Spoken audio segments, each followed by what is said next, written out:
What's up, savvy expats? So if you're an American looking to retire in the Philippines, I believe there is no better time to make the move than now. As a matter of fact, with the current world events and state of the financial markets, not moving now can actually be a missed opportunity. And my reasoning can be summed up in 2 words: purchasing power. So let's hop straight into what I mean by that. Yes, that's right. If there's any reason an expat would want to retire in the Philippines, it's because of the value you get here. Let me ask you this. Why did you choose the Philippines over Indonesia, Thailand, Mexico, or South America? Well, the reason why is because while those places are much cheaper than the US, the Philippines remains to be among the most affordable. And for us Americans moving to the Philippines, our purchasing power all comes down to exchange rates. So let's take a look. For example, if we would compare the value you would get in a place like Mexico,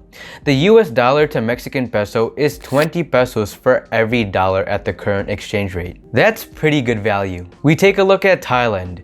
The US dollar to Thai baht is 36-1 right now. That's even better value. But you take a look at the value you're getting in the Philippines at the current exchange rate, oh man. At the time of making this video, 1 US dollar equals 56 Philippine pesos. Yes, that's right, we're dealing with 56-1 value right now. Talk about bang for your buck. And that is why I believe right now is a great time to retire or even just to visit the Philippines. As an American, you'd have favorable exchange rates on your side right now. And you may say, oh, that sounds great and all, Evan, but I don't think it'll make much of a big difference. Well, allow me to give you a real-life example of how this strengthening of the dollar has favorably impacted Americans coming to the Philippines. So just recently, my cousins really couldn't have come to the Philippines at a better time. Flying in from California, they arrived at a time where the exchange rate hit 56-1, giving them immense value, especially compared to recent years.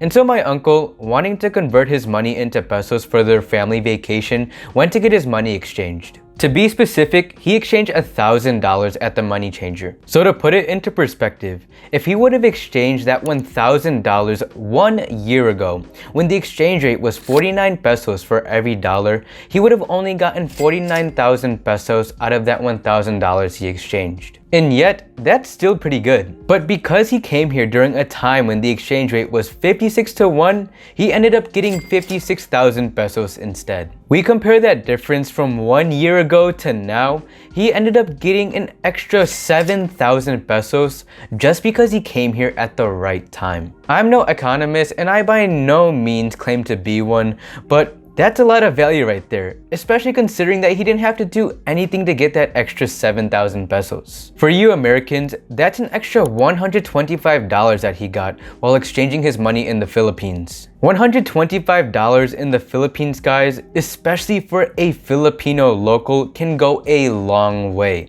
That's groceries for the month right there. And we were only talking exchanging $1,000. Imagine if you're exchanging much more than that. And so, if you thought the purchasing power 1 year ago was good then, it's only getting better now. The only caveat, however, is that this could mean harder times for local Filipinos as their currency is weakening against the dollar. The main concern I have is that the weakening of the peso would increase prices in the Philippines, ultimately offsetting our gains. But all in all, Americans, the exchange rates are in your favor right now. And upon reading multiple articles on this subject matter, many economists expect the strengthening of the dollar against not just the peso, but all other currencies in the coming future. Now, let's get into an explanation as to why the exchange rates have come to this point and where it's potentially heading. According to JC Panungbayan, a Rappler columnist, he states, "The peso's continued weakness is unsurprising since US inflation has increased to its highest level in nearly 41 years,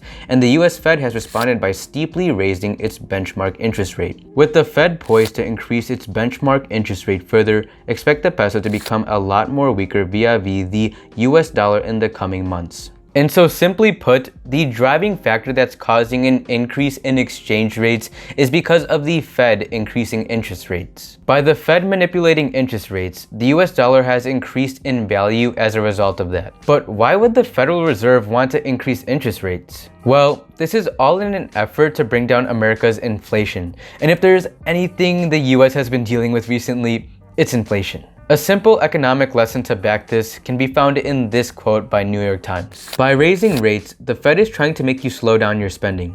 That happens when the cost of money goes up for a car loan or a mortgage or something else you want to spend money on.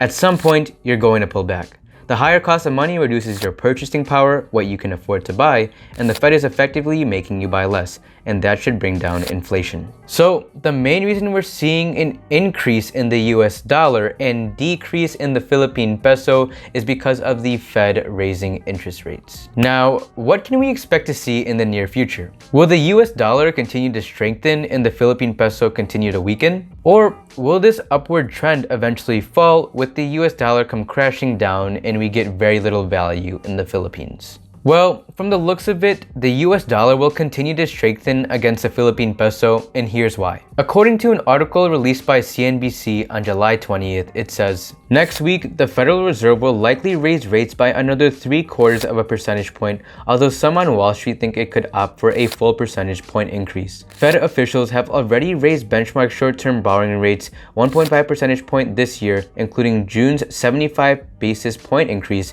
which was the largest increase in nearly 3 decades. We scroll a little bit further down and it reads, what's more, policymakers have indicated even more increases are coming until runaway inflation begins to show clear signs of a pullback. With the hot month-over-month and year-over-year numbers coming in as they have, this tells the Federal Reserve it has more work to do with higher interest rates to eventually achieve its mandate of stable prices or lower inflation in this case, said Mark Hamrick, senior economist of analyst at Bankrate.com.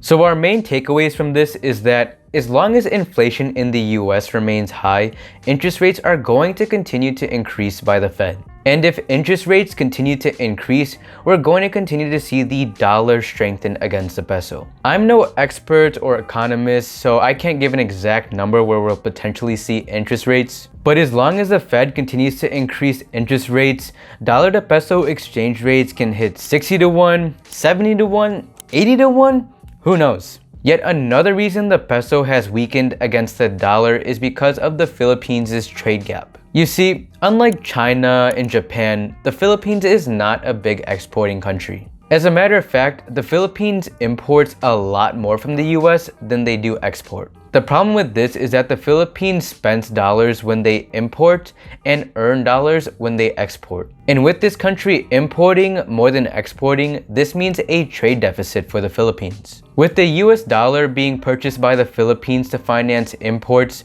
these wider trade deficits has weakened the peso versus US dollar exchange. But all in all, the point is, I personally believe that the exchange rates will continue to be in our favor, hence why I think there is no better time to move to the Philippines than now, or even just to visit the Philippines. Now, let's talk about the question, how will these exchange rates impact the Philippines? Well, as I mentioned, the Philippines imports a lot more than they export. With a weaker peso and higher global commodity prices, this could mean higher import prices and overall inflation in the Philippines. This in turn could affect prices of goods and services in the Philippines, making them more expensive. But only time will tell what will happen. And so there you have it, savvy expats. That is an overview of the recent 56 to 1 peso to dollar exchange rates. If you got any value out of this video, feel free to drop a like and comment down below where you forecast these exchange rates heading. Will the US dollar continue to grow stronger? Will you get more value in the Philippines and more bang for your buck? Feel free to comment down below. And so thank you for watching, savvy expats, and I'll see you in the next video. God bless.